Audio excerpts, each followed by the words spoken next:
Hello everybody, and today we're looking at Python Numerizer library. So the Python Numerizer is a library that allows you to convert figures or text into numbers.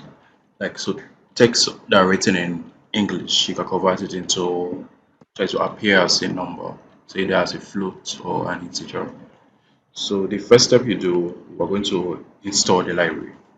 So just open up your Jupyter notebook and just install it. So Python, so pip install Numerizer.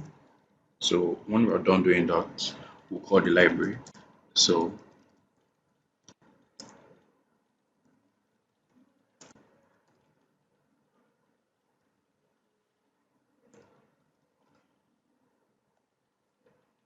okay, so now let's try it out.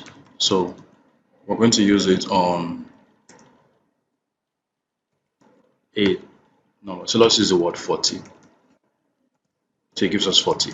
So we'll also use it again, maybe install 2.5, get 2.5. We can also use it for this, so maybe 3,000. So that's all for today.